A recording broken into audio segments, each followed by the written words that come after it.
Hello दोस्तों, नमस्कार। स्वागत है आप सभी का एजुकेशन मंत्रा में। दोस्तों, एक तरफ देखा जाए तो शिक्षक भर्ती की लाखों प्रतियोगी छात्र बेसब्री से प्रतीक्षा कर रहे हैं, लेकिन दूसरी तरफ जो आंकड़े हैं, जो खुलासे हैं, वो चौंका देने वाले हैं। सरप्लस शिक्षकों का समायोजन सरकार करने में जुटी हुई है और 24,000 पदों को फ्रीज किया गया है।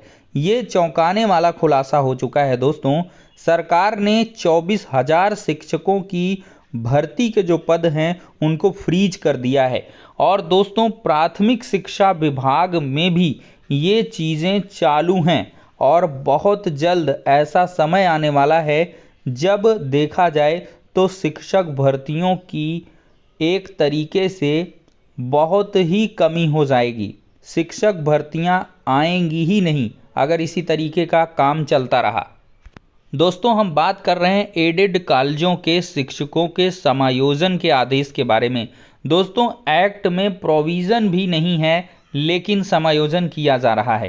तो प्रदेश के 4,512 सहायता प्राप्त माध्यमिक विद्यालयों के शिक्षकों के समायोजन का आदेश जारी होने के साथ ही इसके अनुपालन को लेकर सवाल खड़े होने लगे हैं। शिक्षक नेता इसका विरोध भी कर रहे हैं। इस आदेश के अनुपालन में सबसे बड़ा बाधक बन सकता है इंटरमीडिएट शिक्षा अधिनियम 1921। इस अधिनियम में समायोजन का प्रावधान ही नहीं है। इस वजह से इसे लेकर कानूनी अड़चन आना तय माना जा रहा है। माध्यमिक शिक्षा विभाग के प्रमुख सचिव दीपक कुमार ने समायोजन का आदेश जारी किया है।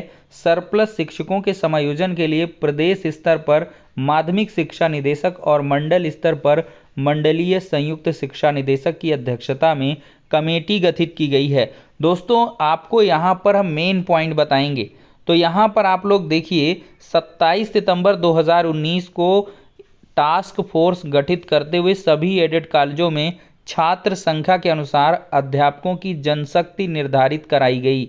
सरप्लस होने के कारण ही जुलाई 2019 में ऑनलाइन अधियाचन में माध्यमिक शिक्षा सेवा चयन बोर्ड को भेजे गए शिक्षकों के 39,000 पदों में से केवल 15,000 का ही विज्ञापन और चयन किया गया। शेष 24,000 पदों को सीज कर दिया गया।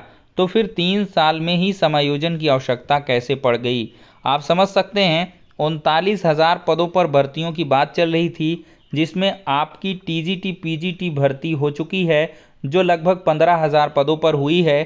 तो उसके बाद से 24,000 पदों को फ्रीज भी किया गया और इसके बाद फिर से समायोजन किया जा रहा है।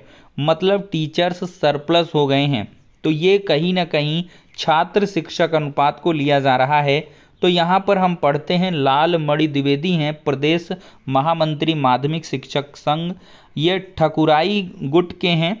ये क्या कहते हैं कि 1986 में वित्तीय सर्वेक्षण के नाम पर, 2013 में जनशक्ति के नाम पर, 19 में टास्क फोर्स के नाम पर और 22 में समायोजन के नाम पर सरकार लगातार एडेड माध्यमिक विद्यालयों के सृजित पदों को समाप्त कर रही है। लेकिन जिन विद्यालयों में छात्र संख्या बहुत बढ़ गई है वहां पद सृजन नहीं कर रही। सरकार का यह दोहरा रवैया बताता है कि वह एडेड विद्यालयों के अस्तित्व को समाप्त करना चाहती है। दूसरा स्टेटमेंट है सुरेश त्रिपाठी का, एमएलसी शिक्षक विधायक दल के नेता हैं, कि सरकार लगातार एडेड कॉलेजों को कमजोर करती जा रही है। किसी न किसी बहाने से शिक्षकों की संख्या कम कर रहे हैं और शिक्षा में निजीकरण को बढ़ावा दिया जा रहा है, जो कि उचित नहीं है। प्रदेश की गरीब और जरूरतमंद आबादी के लिए सस्ती और सुलभ शिक्षा के दरवाजे बंद हो रहे हैं। तो ये सुरेश त्रिपाठी जी का कहना है। आप कहां तक क्या कुछ समझते हैं, इस पर अपनी प्रतिक्रिया दोस्तों अवश्य दें। और ये एडेड कॉलेजों में भी अब समायोजन का काम शुरू होने वाला है। 4,512 स्कूलों के सरप्लस शिक्षकों का यहाँ पर समायोजन किया जाएगा। चयन बोर्ड की नियमावली में समायोजन का कोई प्रावधान नहीं है। शिक्षकों की वरिष्ठता होगी प्रभावित, बढ़ सकती है मुकदमेबाजी। और ठीक इसी प्रकार का काम जो है प्राथमिक शिक्षा विभाग में ही होने वाला है। समायोजन, उसको ट्रांसफ़र का नाम दिया गया है कि ज़िले के भीतर हम ट्रांसफ़र कर रहे हैं, लेकिन एक्चुअल में अगर आप पूरा शासनादेश देखोगे तो वो समायोजन ही है। सरप्लस टीचर्स को समायोजित किया जाएगा, मतलब कि जहाँ कम टीचर्स हैं वहाँ दूसरे जगह के अधिक वाले टीचर को लाया जाएगा और फिर जो ज़्यादा टीचर हैं जहाँ के, उनको हटा करके दूसरे विद्यालय में भेजा जाएगा। तो कुल मिला के सरकार ये मान के चल रही है कि हमारे पास शिक्षक सरप्लस हैं। चूंकि सरप्लस क्यों हो जा रहे हैं, शिक्षा मित्रों की संख्या 1,37,000 है और उनको बतौर शिक्षक नहीं ट्रीट करना चाहिए, चूंकि वो आरटीई एक्ट के प्रोविजंस को सेटिस्फाई नहीं करते हैं और साथ ही साथ उनका समायोजन निरस्त हुआ है, तो वो शिक्षा मित्र के पोस्ट पर हैं, एज इफ जो है शिक्षा में सहायक हैं, लेकिन उनको एक शिक्षक के तौर पर अगर माना जाएगा तो छात्र शिक्षक अनुपात तो मेंटेन ही हो जाएगा और साथ ही साथ 5,84,000 जो शिक्षकों की आवश्यकता की बात कही गई, उसमें 6 लाख समथिंग शिक्षा मित्रों को जोड़कर पद प्राथमिक शिक्षा विभाग में हैं, जो सदन में बेसिक शिक्षा मंत्री ने जवाब दिया था। तो इनका कहना यही मतलब मानना है कि जो शिक्षक हैं वो प्राथमिक में ज़्यादा हैं, सरप्लस हैं। यही हाल जूनियर में है। जूनियर में 6 to 8 में अनुदेशकों को भी टीचर के तरीके मान लिया जा रहा है और इसी वजह से सारा अनुपात समानुपात बराबर हो जा रहा है। तो दोस्तों, यहाँ पर इतने बड़े पैमाने पर घेरने का प्रयास किया जाता है। 63,000 पद खाली, खैर सरकार ने कबूला है कि 51,000 ग्रामीण क्षेत्र में, 12,000 नगर क्षेत्र में, लेकिन उसके बाद भी इनके द्वारा ये कहा जा रहा है कि जो सृजित पद हैं उनके सापेक्ष हमारे पास ज़्यादा टीचर हैं। तो कुल मिला के एक तरफ कहना कि हमारे पास शिक्षकों के पद हैं और दूसरी तरफ ये कहना कि हमारे पास शिक्षकों के जो पद हैं वो सरप्लस हैं। तो कुल मिलाकर ये एक खराब संकेत कहा जा सकता है लाखों प्रतियोगी छात्रों के लिए। तो खैर अगर देखा जाए तो इसी वजह से इस बार 4,000 पदों पर ही आपको टीजीटी पीजीटी भर्ती ऑनगोइंग दिख रही है।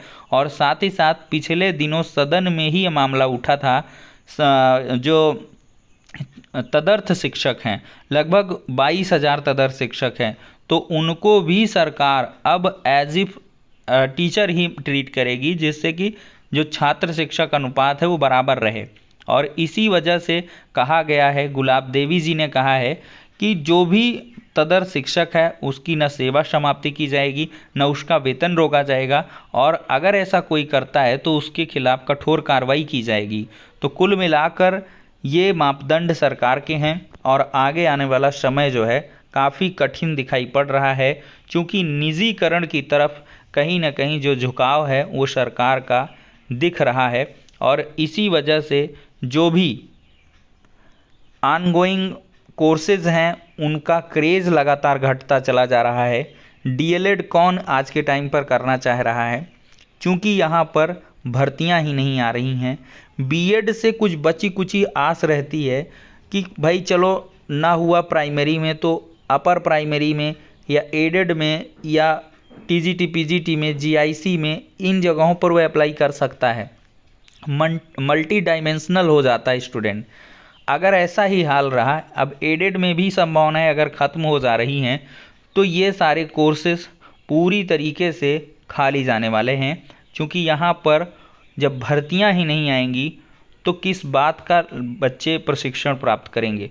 तो फिलहाल के लिए आपका क्या कुछ विचार है ज़रूर बताएं। नेक्स्ट वीडियो में मिलते हैं।